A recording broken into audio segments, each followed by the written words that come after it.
जय हिंद प्यारे साथियों, स्वागत है आपका अपने इस यूट्यूब चैनल जीरो टू ज्यादा पर। आशा करता हूँ आप सभी स्वस्थ होंगे, मस्त होंगे और अपनी पढ़ाई लिखाई में व्यस्त होंगे। तो उस व्यस्तता को थोड़ा सा रोक करके आप थोड़ा सा कंसंट्रेशन इस टॉपिक पर लगाएं या फॉर्मूला रिवीजन पर लगाएं, क्योंकि रिवीजन बहुत ज्यादा जरूरी है। क्वालिटी ज्यादा इम्पोर्टेंट है क्वांटिटी से। तो क्वांटिटी पर फोकस तो करना ही करना है, साथ ही साथ क्वालिटी एजुकेशन भी जरूरी है। तो उस क्वालिटी को बनाने के लिए रिवीजन आपका मतलब सबसे तगड़ा और सबसे अच्छा हथियार माना जाता है। तो आप अगर तरंग प्रकाश की तक अभी नहीं पहुंचे हैं, क्योंकि मैक्सिमम स्टूडेंट्स का सिलेबस नवंबर या दिसंबर में कंप्लीट होता है, लेकिन फिर भी अगर आप तरंग प्रकाश की एक बार पढ़ लें, उसके बाद इस वीडियो को देखें और ये रिवीजन के पर्पज से मैं बना रहा हूँ, तो आप इसको फ्री माइंड से रिवाइज करें इस टॉपिक को। और अगर जो पहली बार भी पढ़ रहे हैं तो इसको देखें और इसको मतलब इस परिभाषा को, डेफिनेशन को और फॉर्मूले को याद करते चलें।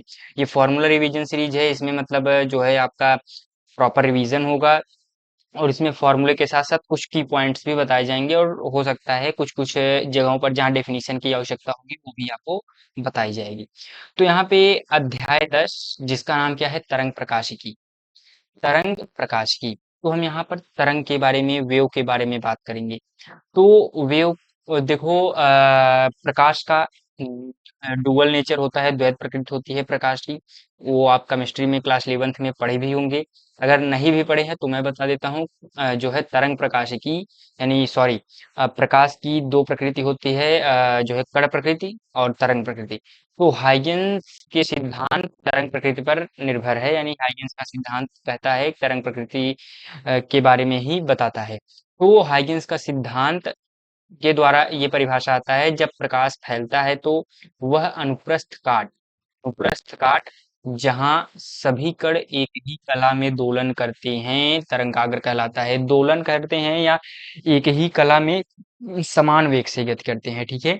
एक ही कला में समान वेग से गति करते हैं, उसको क्या कहते हैं, तरंगाग्र कहते हैं। यही हाइजेंस का सिद्धांत है, ठीक है। तो तरंगाग्र कई प्रकार का होता है, गोलाकार होता है, बेलनाकार होता है, दर्पण जैसा। वो किन किन केसों में, मान लीजिए किस केस में गोलाकार होगा, ठीक है। एक सेकेंड। किस केस में गोलाकार होगा, उसके लिए यहाँ पर बिंदु स्रोत से उत्पन्न, यानी जब वो किससे उत्पन्न होगा, बिंदु स्रोत से उत्पन्न होगा। यानी यहाँ पर देखिए ये बिंदु है, जब इससे उत्पन्न होगा तो ये गोलाकार करेगा। उसके बाद तरंगाग्र गोलाकार होगा। जब यह रेखीय स्रोत से उत्पन्न होगा, रेखीय स्रोत से उत्पन्न होगा मेरे भाई, तो ये बेलनाकार होगा। और उसके बाद जब ये दूरस्थ स्रोत से आने वाली किरणें, जब दूरस्थ स्रोत से आएंगी, ये कुछ इस प्रकार से जो किरणें हैं अगर आएंगी, तो ये जो है आपका क्या कहते हैं, ये वाला पेन ले लेता हूँ, ज्यादा परफेक्ट पड़ेगा, वो मुझे सही नहीं लग रहा है। तो दर्पण जैसा आपको प्रतीत होगा। यहाँ पे देखिए दर्पण जैसा बना है, पेन से बनाए हैं, लेकिन मतलब समझाने के लिए ये दर्पण जैसा बनेगा, ठीक है। उसके बाद प्रत्येक वेव फ्रंट यानी तरंगाग्र कहलाता है।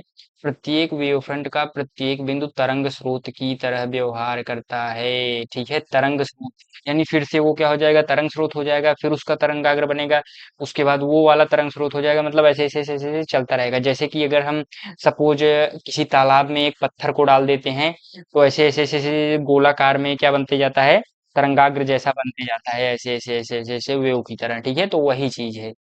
उसके बाद इसका उपयोग करके या इसका प्रयोग करके प्रकाश के अनुप्रस्थ तरंग स्वरूप, परावर्तन, अपवर्तन तथा विवर्तन की व्याख्याएं मिलती हैं, यानी विवर्तन की व्याख्याएं की जाती हैं, ठीक है, इसके द्वारा।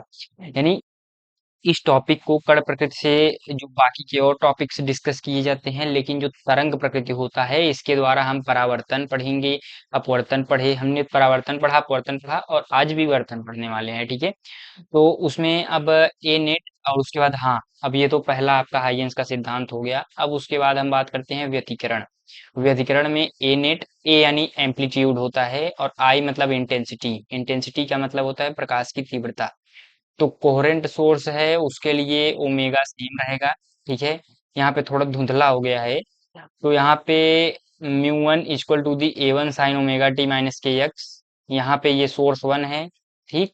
और यहाँ पे ये सोर्स 2 है, जिसके लिए क्या हो जाएगा, y2 बराबर, ये y1 क्या है, ये यहाँ पर y1 है, ठीक है, y1 बराबर a1 sign omega T, y2 बराबर a2 sign omega t minus k x. ठीक, तो y बराबर y1 प्लस y2, y1 और y2 को ऐड कर देंगे तो y नेट आपका आ जाएगा। ठीक है, तो इसको जब ऐड करेंगे हम तो ये कुछ इस प्रकार से आएगा, जिससे एक कालांतर पता चलेगा, जिसको हम क्या कहते हैं, फेज डिफरेंस। ठीक है, तो डेल्टा फाई से उसको दर्शाते हैं। Delta phi equal to the K X two minus X one equal to the, यानी X two minus X one को हम डेल्टा एक्स लिख सकते हैं, तो डेल एक्स। ठीक, तो del phi equal to the two pi upon lambda delta X, K equal to the two pi upon lambda. ठीक है मेरे भाई, K equal to the two pi upon lambda.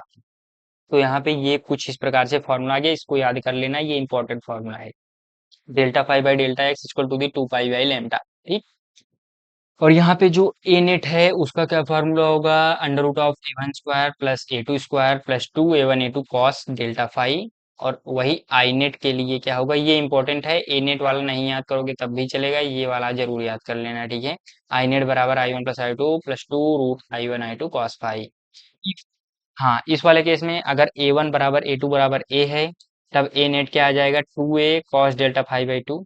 जबकि अगर आई वन बराबर आई to बराबर आई नॉट है, ठीक, तो आई नेट क्या हो जाएगा, four I not cos square delta five by two. ठीक है, ये जरूर याद रखना है, ये न्यूमेरिकल सॉल्व करने में बहुत ही हेल्प करेगा।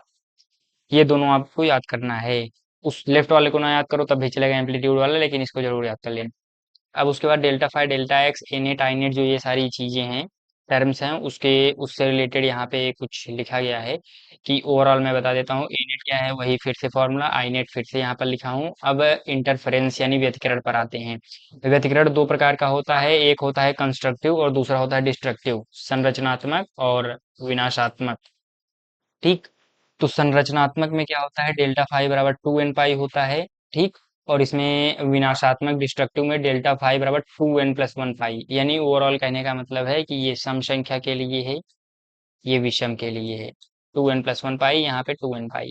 ठीक, और यहाँ पे टू एन पाई यानी delta phi equal to two pi by lambda into delta x, यहाँ पर हमने किया था ये, ओ सॉरी, ये, तो इसी में डेल्टा फाई की वैल्यू यहाँ पर पुट कर दी टू एन पाई, तो डेल्टा एक्स बराबर एन लैम्डा। वही सेम प्रोसेस यहाँ पर अपनाएंगे, तो डेल्टा एक्स बराबर two n plus one lambda by two. ठीक, यानी यहाँ पे odd multiple of lambda by, यहाँ पे आप समझो कि ऑड और इवन, इवन का मतलब होता है सम, ऑड का मतलब विषम। तो इवन मल्टीपल ऑफ लैम्डा, यहाँ पे odd multiple of lambda by to. ये क्या है, डिस्ट्रक्टिव, ये क्या है, कंस्ट्रक्टिव। ए नेट क्या हो गया, A one plus A two. A net इसमें क्या हो जाएगा, A one minus A two. Destructive है, विनाश कर रहा है तो नेगेटिविटी आएगा, और यहाँ पे संरचनात्मक कुछ बिल्ड कर रहा है तो पॉजिटिव आएगा। ठीक, तो ए नेट यहाँ पे टू ए हो जाएगा, यहाँ पर ए नेट क्या हो जाएगा, जीरो हो जाएगा मेरे भाई। ठीक है, अगर सेम हो गया, अगर ये दोनों ये कंडीशन अगर सेम हो गई, तो ए नेट यहाँ पर क्या हो जाएगा, टू ए, यहाँ पर जीरो। और जबकि आई नेट में क्या फर्क आ जाएगा, आई नेट में क्या आ जाएगा, under root of I one plus under root of I two का whole square, under root of I one minus under root of I two का होल स्क्वायर। तो वहाँ पे I one plus I two equal to I naught अगर है तो आई net zero होगा, यानी कि मिनिमा।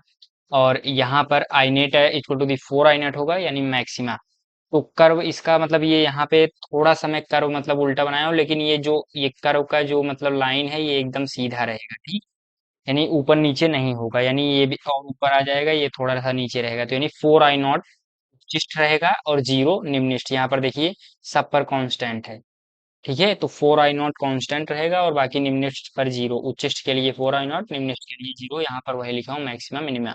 ठीक, तो यंग का YDSC Young's double slit experiment आपका नेक्स्ट टॉपिक है, यंग का द्विझिर्री प्रयोग। ठीक, तो यहाँ पर एक सोर्स एस होता है, जिससे यहाँ पर पॉइंट सोर्स है यस, उससे लैम्डा डिस्टेंस पर दो सोर्स डिवाइड हो जाते हैं, क्योंकि दो छिद्र हैं, तो एस वन और एस टू के माध्यम से जाता है, जिससे यहाँ पर कुछ इस प्रकार से आपका मतलब डिस्टेंस लैम्डा यानी क्या है, तरंग दैर्ध्य, तो जीरो लैम्डा यानी डेल्टा एक्स। ठीक, पाथ डिफरेंस, डेल्टा एक्स क्या है, पाथ डिफरेंस, दूरी अंतराल कह सकते हो।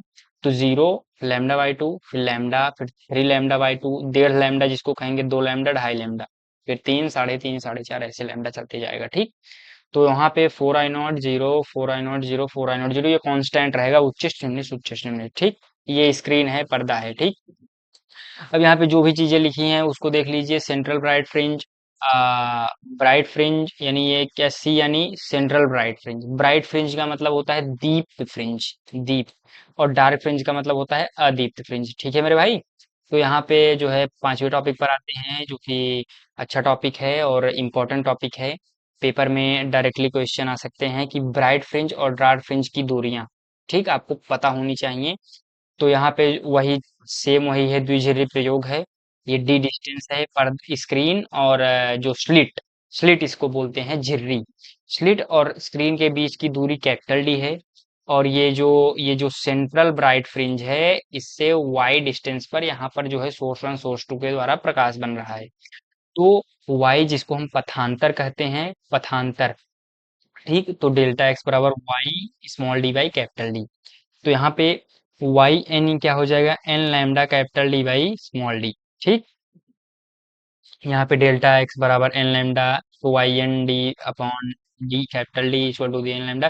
तो ओवरऑल फॉर्मूला याद रखो मेरे भाई, ये सब तीन पांच जो दिया है, अगर आप चाहो तो देख लोगे, बहुत आसान से शब्दों में लिखा गया है, लेकिन फॉर्मूला याद कर लो इसका, सीधी सी बात, वाई एन बराबर n lambda capital d upon small D.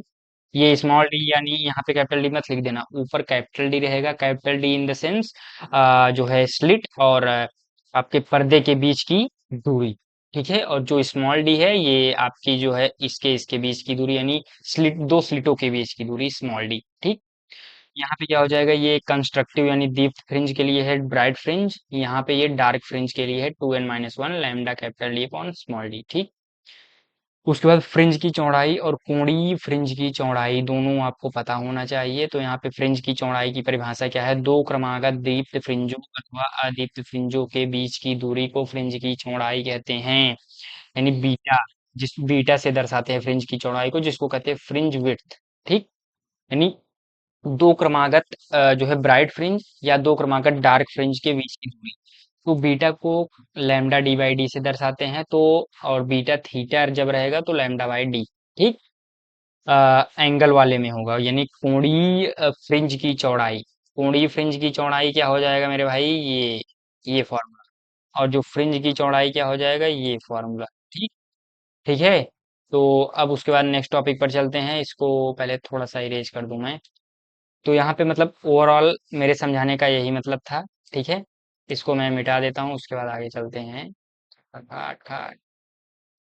अब उसके बाद यहाँ पे निर्वात में, निर्वात के लिए लैम्डा डी बाई डी, ये निर्वात की कंडीशन थी, लेकिन जब वही माध्यम आ जाएगा अपॉन म्यू हो जाएगा, यानी बीटा बाई म्यू। निर्वात, ये बीटा निर्वात है, बाई म्यू, यानी कि overall lambda D by D, यानी एक म्यू से डिवाइड कर देना है बस, वही निर्वात मतलब माध्यम के लिए हो जाएगा आपका फ्रिंज विड्थ। अब विवर्तन की बात करते हैं, नौवां टॉपिक विवर्तन। जब कोई प्रकाश तरंग किसी छोटे किनारे, छिद्र या अवरोध से होकर गुजरती है और सीधी रेखा में न जाकर मुड़ जाती है, तो इस घटना को विवर्तन कहते हैं। यानी वो सीधी रेखा से न जाकर जो है मतलब फैल जाती है, उसको क्या कहते हैं, विवर्तन कहते हैं। यदि छिद्र बहुत, यानी अपर्चर जो होता है वो क्या हो, बहुत बड़ा हो, बड़ा हो, तब क्या होगा, विवर्तन नगण्य होगा। ठीक है। जबकि वहीं छिद्र जितना छोटा होगा, यानी अपर्चर बहुत छोटा होगा, बहु नहीं बहुत है मेरे भाई, बहुत, बहुत छोटा होगा तो विवर्तन क्या होगा, ज्यादा।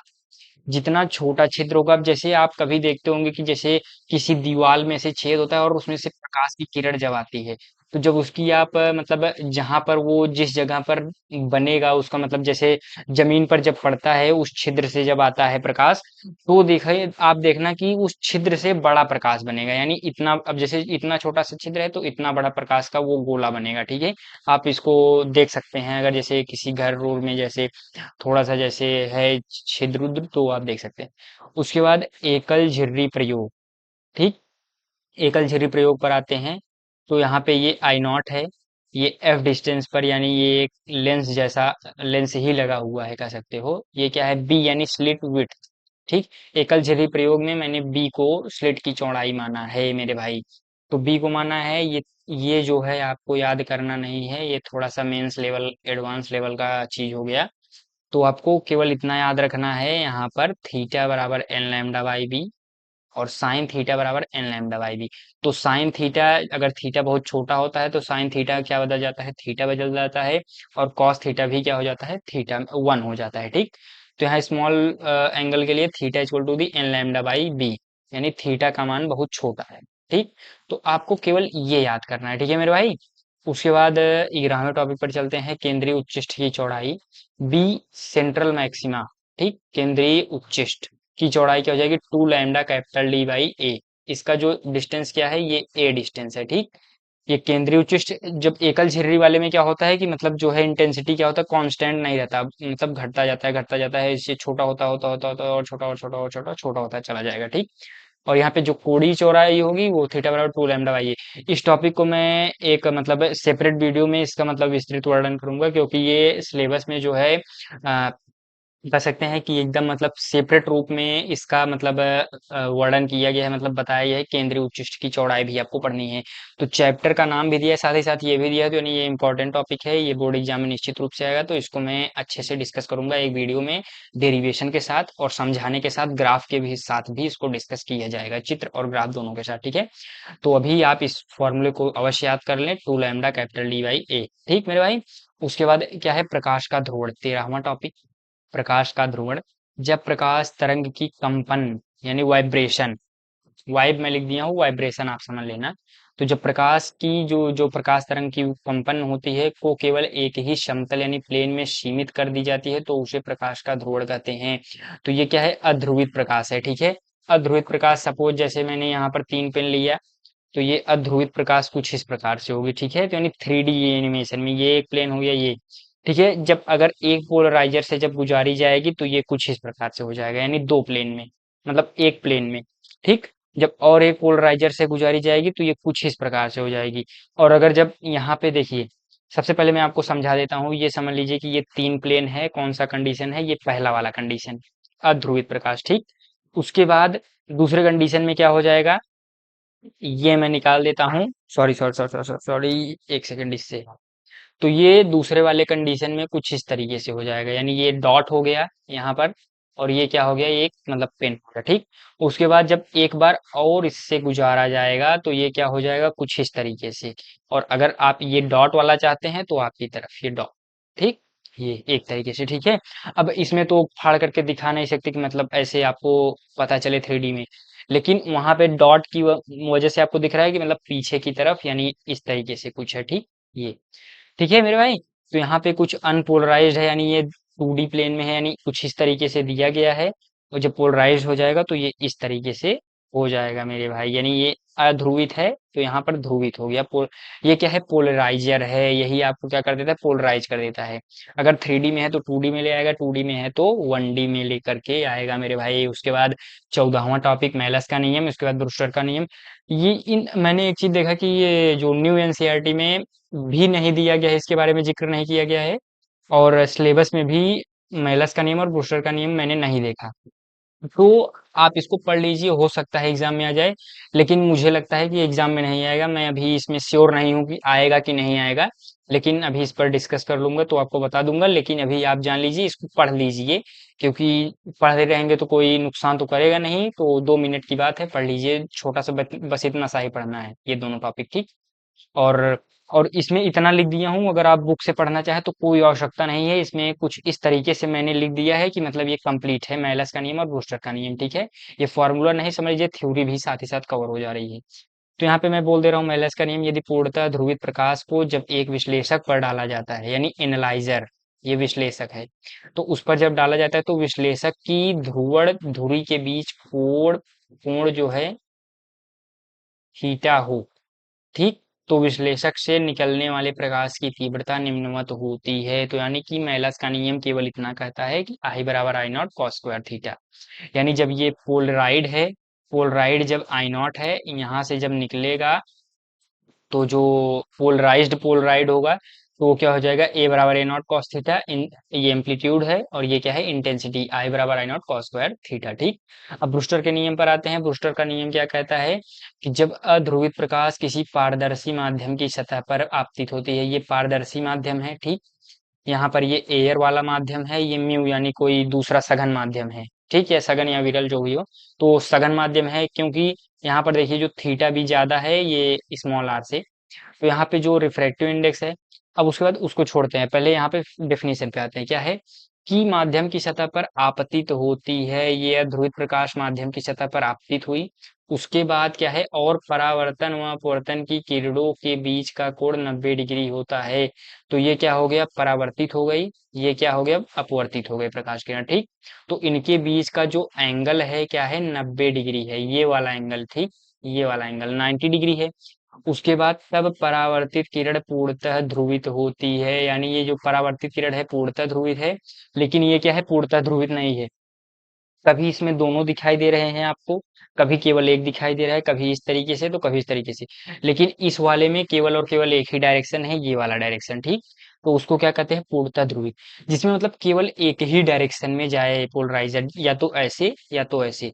लेकिन जब अगर वहीं पे दो आ जाए या तीन आ जाए तो उसको क्या कहते हैं, पूर्णतः, मतलब तब वो क्या होता है, अध्रुवित होता है, अर्ध ध्रुवित जिसको कहते हैं, ठीक।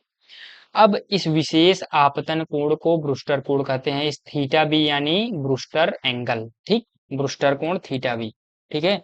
अब स्नेल के नियमानुसार साइन आई बराबर म्यू साइन आर, ये स्नेल का नियम है, फिर से रिवाइज करवा दे रहा हूँ। साइन आई बराबर म्यू साइन आर होता है स्नेल का नियम। तो यहाँ पे ये जो आर एंगल है वो 90 माइनस थीटा बी है, ठीक। यहाँ पे मतलब आप देखोगे, कैलकुलेट करोगे तो यही आएगा, 90 माइनस थीटा बी, ठीक। तो यहाँ पे आर की जगह पे मैंने 90 माइनस थीटा भी रख दिया है। तो यहाँ पे इसको अपॉन में जब लेकर के आऊंगा तो ये क्या हो जाएगा, साइन 90 माइनस थीटा क्या होता है, कॉस थीटा, ठीक। तो कॉस थीटा बी, तो यहाँ पे क्या हो जाएगा, tan थीटा बी बराबर म्यू, जिसको हम लिख सकते हैं थीटा बी बराबर टेन इनवर्स म्यू, इसी को भी ब्रूस्टर्स लॉ कहते हैं, ठीक है मेरे भाई। तो ब्रूस्टर का नियम भी यहीं पर खत्म हो गया, बस ब्रूस्टर के नियम में केवल एक चीज याद रखना है, म्यू बराबर tan थीटा बी बराबर म्यू, और माइनस के नियम याद रखना है, आई बराबर आई नॉट कॉस स्क्वायर थीटा, ठीक है मेरे भाई।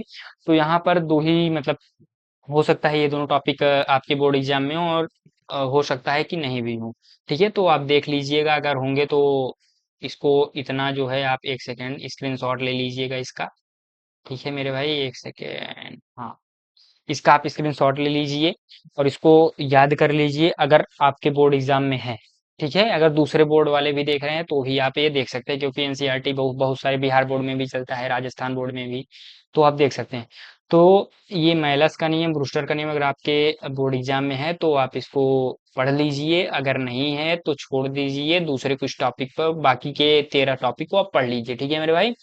तो ये वीडियो 15 ही फॉर्मूले थे, इसमें मैंने 15 ही टॉपिक थे, फॉर्मूले थे, मैंने आपको बता दिए, इसमें फॉर्मूला भी है, थ्योरी भी है, ठीक। हम नेक्स्ट चैप्टर पर बात करेंगे, तब तक के लिए चलते हैं, धन्यवाद, राधा स्वामी, ठीक है मेरे भाई।